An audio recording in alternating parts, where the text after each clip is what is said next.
I'm Basil Siokos, the Director of Programming for Doc NYC. Welcome to this Q&A for the film Acasa, My Home. I'm very, very happy to have with us today the film's director, Radu Ciorniciuc, to talk a little bit about the film. Thanks so much for joining us, Radu. Thank you, Basil. Thank you for having me here. Absolutely. I'm going to just jump into some very basic questions, which is, I understand you have a background as a journalist and this is your first film.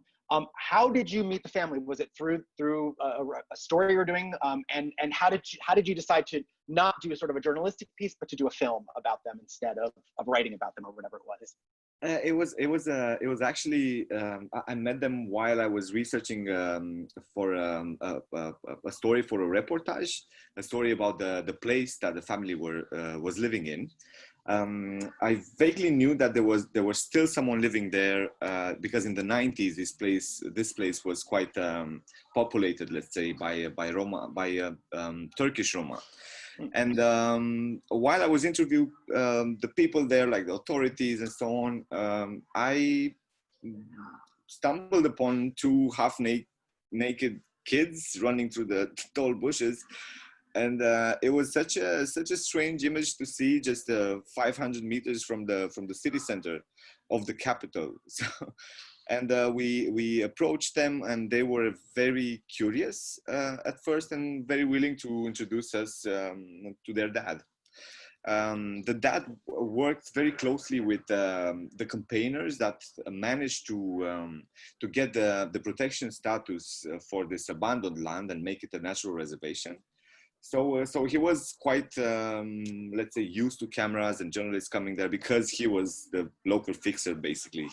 He was the guide of everyone who would come there to promote or to study the place.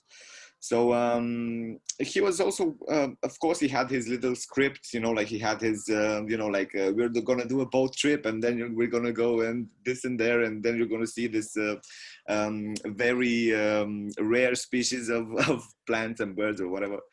And after doing this for 2 days, I met his children and got to spend a bit of time with them, and just observing them and seeing how they interact with each other, but also their very special relationship with nature made me understand that my reportage has its limitations, and made me want to do something a bit more complex. Which was a feature film, and the book and the multimedia project afterwards. So, but the film was at the core of this. Oh wow, you have it! Yes, the film was at the core of this project, and yeah, I mean, I've worked in television. I've done investigative pieces mostly. But yeah, nothing like this, and I'm really glad that I managed to do it because I've always been interested in photography and so on, but I never had the opportunity to, let's say, express myself during my work as a journalist creatively. So, right. Well, so you said that like earlier, people had really been part of this, been living in this delta. Were other families still there, or was it just is it Acasa? I'm sure I'm saying that wrong. Anacos. Was it just them that were left there, or were other families still there that also needed to be sort of relocated? No, they were the only family left, and it was the only family tolerated by the soon-to-be parks administrators. Got it. Because again, Jika, the father of the children, was a core member of their team, basically, and apart from working as a guide and as a he would assist photographers as well, and so on. He was also offering. He was also like a ranger. So if anything bad happened, or if poachers would come in, he would go, and or his sons would go and solve the problem. So. He was still being tolerated, right? For many other years, yeah. And in terms of sort of the awareness of the larger community, like were they aware of what was going on with this land and with the family on the land, or did they just know that it was being redeveloped into this sort of nature preserve? How much is it in the public consciousness? In the public consciousness, or in the family? Just the public consciousness. How much did they know about what was going on there and about the family being there and all that? There was, I mean, every other journalist that would go and write about the place. I mean, we've had reporters from all over the world. There's a really nice Guardian piece on this delta in Bucharest, where Gica is placed in its center. He's the modern Robinson Crusoe.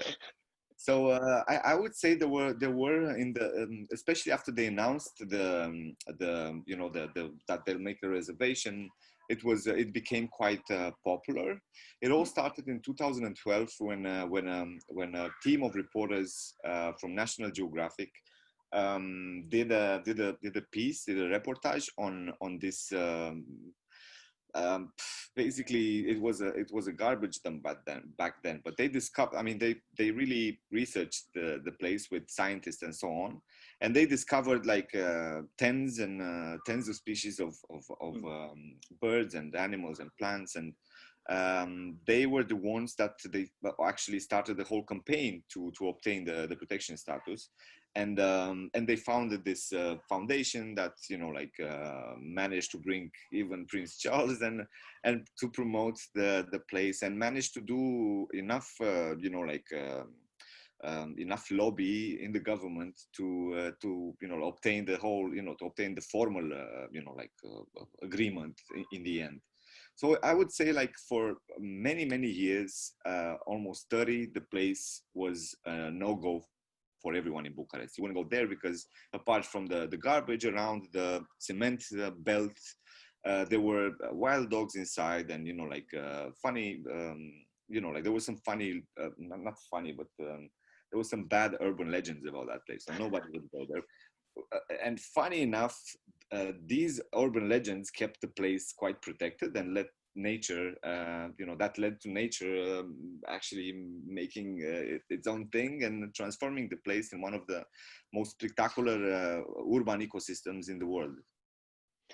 And if I can return to the family a little bit. So clearly Gica has experience on the media, he has his own little shtick or whatever, but the other family members not so much. So I'm particularly curious about your relationship and how you won the trust of the mother, who seems a bit reserved to start, I would say. Was that a challenge? Was, like, what do you think got her to kind of come on board to participating as much as she did? Well, our interest and our patience when we were hanging out with the kids. I think we were the only ones who would actually let the kids play with the cameras and actually talk with them, and because they were super curious about everything, and they had a million questions, and there weren't many, let's say, white people to be so open or human with them, so it took a while until because her main concern was for us not to expose her kids to the public, so that the social assistant wouldn't come and put them in an orphanage or whatever hellish institution for kids. So we gained her trust by investing time in just being there with her kids, with herself, with her as well.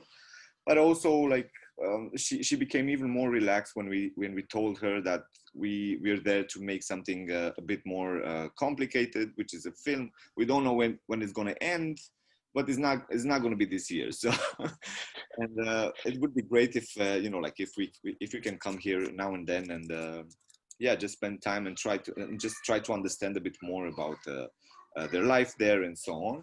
And since they declared the place a natural reservation, they knew that they couldn't live there anymore. So the future was very, very fuzzy, to say the least, especially for the mother, because she was the true protector of the children. She was the one interested in her children's future. So I think he saw in us also on some sort of protection. I mean, we were quite attached by the kids at in time, and she knew that nothing bad is going to happen to them.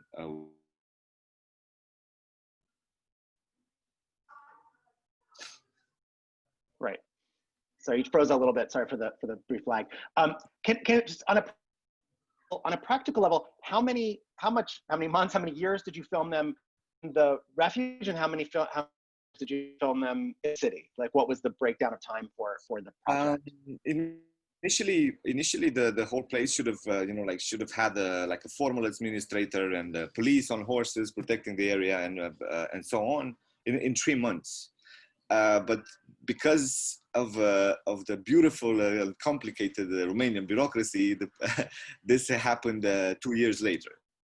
So we managed to film the family in nature for 2 years, and then we continued filming with them in the city for another 2 years, during which we spent 2 years editing the film.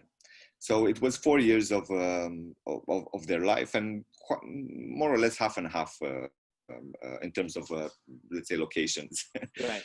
And I mean, clearly we see the change that the city has on several members of the family. But for you, with shooting them, having seen them before and shooting them during the parts of the city, did you notice them acting differently for the camera or for you once they got to the city? Were they more guarded?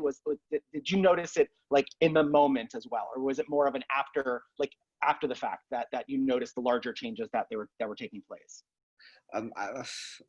I was, because we come from writing, my partner and myself, who's a screenwriter of the film, Lina Aftovi, it was always very important for us to write and rewrite and study the material and then discuss and so on. So one effect that the city had on the children was that it made them way more self-aware in many ways. They were in school, they had colleagues, and suddenly they were called Roma. Some of the kids didn't even know they're gypsies, or so all these things got them quite frustrated. It was easier for the little ones. We've had therapists working with us in Acasa social project, so it was as smooth as possible. But for the teenagers, for Fali or for his brother Rika, it was quite tough. It was quite tough, and because of a lot of situations where they were bullied or they were discriminated, all this led to them trying to protect themselves. So suddenly they wouldn't say that they lived in the Delta for their whole life. They would say that I live in the countryside, and and yeah. So yeah, I'm not sure if I answered your question. No, it's exactly what I was wondering. Just sort of how much self-awareness and sort of prejudice or whatever would impact them in that space. Yeah. Can you talk a little bit about the social project that developed around the film? Because I think that's a really unique way of approaching this project. Tell us a little bit more about it, because it's not something that most filmmakers do. Yeah, I mean, it started half a year into the research when Rika, one of the teenagers, he was like 10 or 11 back then, and he came to us and said, look, man, I'm gonna grow old. At one point, I'm gonna go work outside the Delta, and I'm afraid that I wouldn't know how to get back home because I don't know how to read the signs. So it was very touching, childish and naive way of asking for help, basically. So, and Lina and myself just looked at each other and said okay, I mean, this could be something that if we can make possible, would open up the world for these kids, would give them actually, something that they could use for their whole lives. And we posted some messages on our social media accounts, and the second day we've had hundreds of volunteers wanting to teach them to read and write during weekends. We found a school in one of Bucharest's ghettos, where children there come to do extra curricular stuff in mostly personal development and stuff like that. And among these volunteers, there were all sorts of specialists like therapists, educators, doctors, social assistants, and together with them, we've built this social project Acasa, which is basically something quite pragmatic and in terms of I mean, to oversimplify things, we did basic mediation, meaning that we mapped out every problem that the family had before moving into the city, and there were loads of problems because we've had kids that never saw running water or never used the toilet. So you know, the kinds of problems that they had were clearly too much for the public system to handle. So after this, we mapped out every service, every social service, every fund, every opportunity for a family that lives in the social context, and we basically connected dots. And for each category of problems, like say we had a specialist dealing with this and connecting the dots, and just, I mean, and it was for me as a journalist covering stories like you know, from the, let's say, margins of the society for years. For me, it was the best practice, and you know, it gave me the best knowledge on how social systems work, but also, and most importantly, why actually all social systems aren't working good enough, because we have the money, we have the services, we have the knowledge, but somehow we still have at the margins of every city in the world, we have the poor ones, you know, like living in isolation, basically, from the opportunities that we've had and on paper we have for them. So this was the aim of the project, the social project as well. One of the aims was also to raise awareness on this short circuit in how social system doesn't necessarily connect with the beneficiaries, basically. So yeah, we've also published a book because at one point we needed oh, thank you, Basil. It's so nice. Because we needed to make this whole humanitarian you know, like thing work and be sustainable financially. Because at one point we needed to employ people. It was a daytime, you know, a full day job for at least 3 people at one point. So we've published this book. We've got a really good publisher in Romania that helped us also distribute the book nationwide. And with the money, we made the social project sustainable. We also managed to get the funds to buy them the family a house and a piece of land. And yeah, I mean, we had to make it work somehow. It would have been heartbreaking to see them. To see the kids in some shelters that I've seen in my journalistic career, and they would have got lost there. Like, it's yeah. So but the whole purpose, the aim was to help the family become independent in the city, to not be afraid anymore to take the bus, to not be afraid anymore to go and ask for their legal documents, to, you know, like the basic things, basically. Right. So, I mean, again, it's kind of an unusual engagement with a documentary subject or documentary subjects for a filmmaker. So obviously you stay in touch with them. You know how they're doing. You're still, you know, talking to them very frequently. Really briefly, are they all okay? Have they weathered the pandemic well?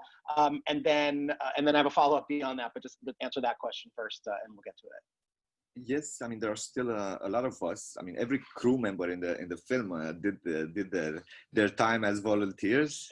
To the family, it was a necessary thing to do. To you know, like to. So we're still keeping in touch with them. We're still seeing them quite you know, like quite often. There are volunteers that go and see them every week and work with them still on Sundays and Saturdays. They went well. They went well through the pandemic up until now. I mean, now they have computers and they do their school. They do their school classes online, and they're very Zoom savvy. So, but yeah, unfortunately, apart from this, unfortunately, and it was a great shock for us. Their father passed away just a few days ago, actually. So. Oh wow! I'm sorry to hear that. Yeah. So it got us very concerned in many ways about the future of the family. So right. yeah. I'm sorry to hear that. my last question for you would be, given this was your first doc project, you did engage with this family for 4 years and then have added all this additional engagement with them and have stayed very much in their life. Would you do another project that takes this much time and that involves this level of sort of connection, or are you looking like for a done in one kind of situation for the next project? No, I wouldn't say that what we did there should be like a standard or like whatever. That would be not right to say. It was just what we had to do in those circumstances, and if that led to something that was at one point very complex and very hard to manage, it happened like that. It was quite natural.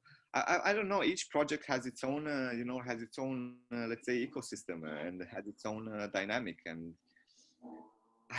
I'm open, I guess. I would do it again, absolutely. If I would have started this project again, and I would 100% did things the same. Great. Well, with that, we do have to wrap things up, but I want to thank you again so much, Radu, for speaking with me about Acasa in My Home. It's good to catch up with you again after Sundance, and I'm so happy that the film is able to be shared with the Doc NYC audience. So thank you again. It was so nice to see you.